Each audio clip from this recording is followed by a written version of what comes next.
शहर के जाने माने रईस हीराचंद और उनकी पत्नी सुजाता की चमचमाती महंगी कार बंगाल की एक पुरानी बस्ती की सुनसान गली में एक बेरौनक से पुराने मकान के बाहर आकर रुकती है। सुजाता, ये तुम मुझे किस जगह लेकर आई हो? ये तो कोई गरीबों की बस्ती लगती है। यहाँ ऐसा क्या है?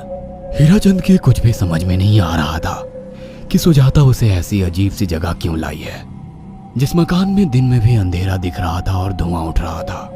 आप मेरे साथ अंदर चलिए, सब समझ जाएंगे। यहाँ हमारी हर समस्या का समाधान मिलेगा।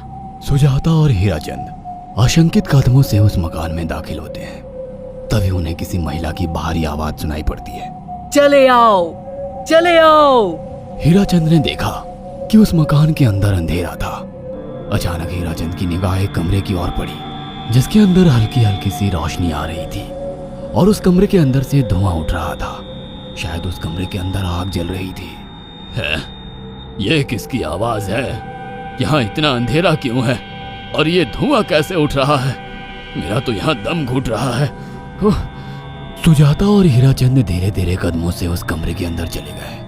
अंदर वाले कमरे में बिखरे बाल वाली एक खूबसूरत सी बूढ़ी औरत सामने जल रही आग में एक मुर्गी की गर्दन काटकर उसका खून गिरा रही थी और मुर्गी का शरीर छटपटा रहा था।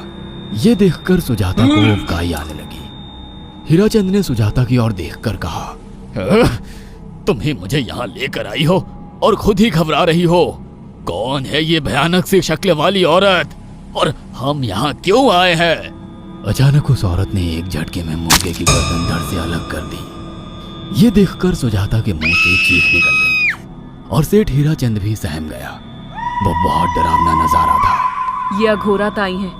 ये हमें अपनी काली तंत्र विद्या से संतान सुख प्रदान कर सकती हैं। इसलिए मैं आपको यहाँ लेकर आई हूँ। कैसी बात करती हो?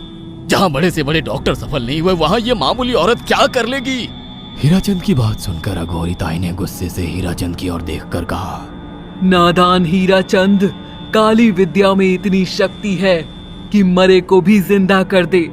संतान पैदा कराना कौन सा मुश्किल है? तुम्हें मेरा नाम कैसे पता? क्या तुम सच में हमें संतान सुख दिला सकती हो? तुम जितनी दौलत मांगोगी मिल जाएगी, अगर ये संभव है तो।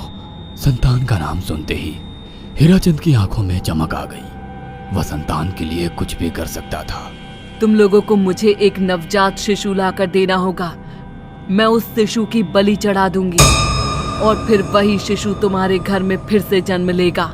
नवजात शिशु की बलि का नाम सुनते ही सुजाता और हरिचंद डर के मारे सिहर गए, पर उनकी आंखों में उनकी संतान का सपना ज्यादा बड़ा था। वो सब करने को तैयार थे। अघोरा ताई, आप जैसा कहेंगे हम वैसा करेंगे। बस हमें संतान सुख दिला दो। बिना वारिस के हमारी दौलत किस काम की? संतान सुख के लिए अंधे हो चुके सुजाता और हरिचंद अपनी नौकरानी शीला से एक नवजात बच्ची चोरी करवा के अघोरी ताई को दे देते हैं।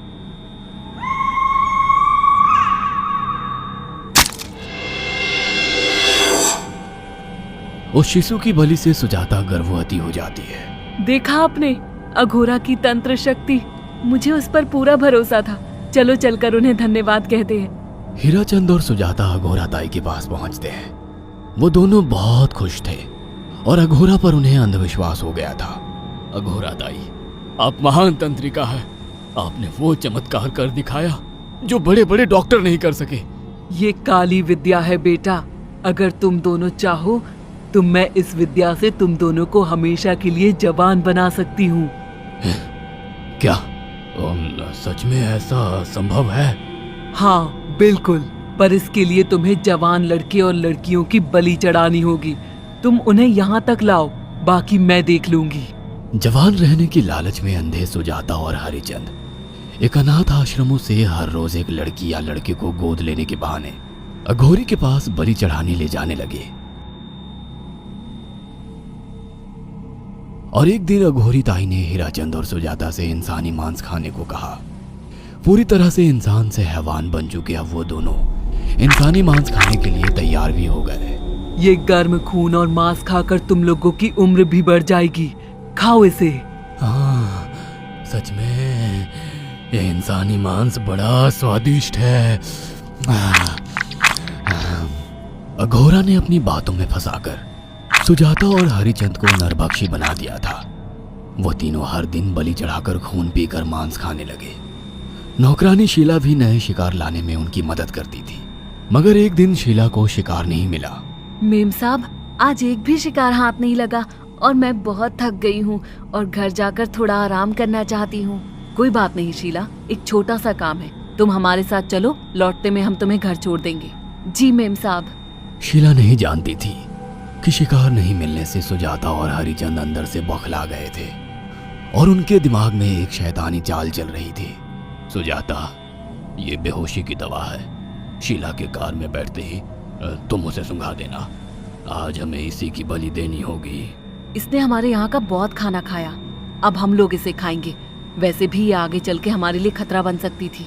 कार में बैठते ही सुजाता शीला को बेहोश कर देती है और वो लोग सीधे अघोरी ताई के यहाँ पहुंच जाते हैं, जहाँ अघोरी ताई शीला की बलि चढ़ा देती है और तीनों मिलकर उसे नोच कर खाते हैं।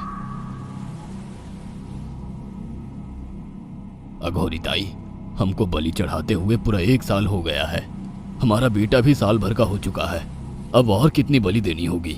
बस एक आखिरी क्रिया और बची है, उसके बाद तुम दोनों हमेशा के लिए जवान हो जाओगे। कैसी क्रिया अघोरा ताई? 3 दिन बाद सूर्य ग्रहण है। हमें पास के घने जंगल में एक विशेष क्रिया करनी होगी। उसके बाद तुम लोग कभी बूढ़े नहीं होगे। कितना अच्छा होगा, हम हमेशा जवान रहेंगे और सालों साल तक अपनी दौलत से ऐश करेंगे। हाँ, सच कहा। अघोरा ताई ने हमारे हर सपने पूरे कर दिए। 3 दिन बाद बंगाल के बियाबान जंगल में कोहरे और ओस से भीगे पेड़ों के बीच एक घने बरगद की बेलों पर कटे इंसानी सिर लटक रहे थे, जिसमें से खून टपक रहा था। काले जादू का सामान भी रखा था। कितनी भयानक जगह है ये, हर तरफ कटे हुए सर लटक रहे हैं। थोड़ी देर में सब समझ जाओगे। बैठ जाओ और मेरे साथ ये मंत्र दोहराओ। ओ, अघोरा, ये किन लोगों की कटी हुई गर्दनें हैं? आप यहाँ क्या करने वाली हो? हीराचंद की बात सुनकर अघोरा जोर जोर से हंसने लगी और उसने एक शैतानी हंसी हंसते हुए हीराचंद की ओर देखकर कहा,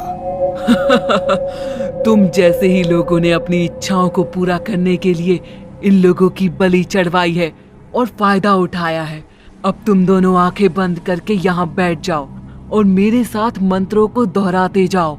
अघोरा ने सुजाता और हरिचंद को वशीकरण मंत्र और काले जादू के इस्तेमाल से सम्मोहित कर दिया और देखते ही देखते वो एक भयानक डायन में बदल गई और चीखती हुई बोली, अब मैं तुम दोनों की बलि चढ़ाकर अमर हो जाऊंगी, क्योंकि तुम लोगों ने 100 लोगों की बलि का खून पिया है। देखते ही देखते उस डायन ने फरसे से एक एक करके सुजाता और हरिचंद की गर्दन काटकर जल रही आग में बलि चढ़ा दी और उनका गर्म खून पीने लगी।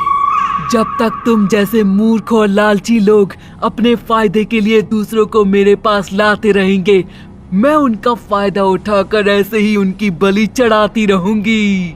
दरअसल अघोरा एक डायन थी और अपना स्वार्थ पूरा करने के लिए उसने हीराचंद और सुजाता की लालच का फायदा उठाकर उनकी भी बलि चढ़ा दी। बुरे काम का बुरा ही नतीजा मिलता है। अगर आपको हमारी ये कहानी पसंद आई हो तो इसे लाइक और शेयर करना ना भूलें। साथ ही ऐसी और नई कहानियों के अपडेट्स पाने के लिए हमारे चैनल जरूर सब्सक्राइब करें।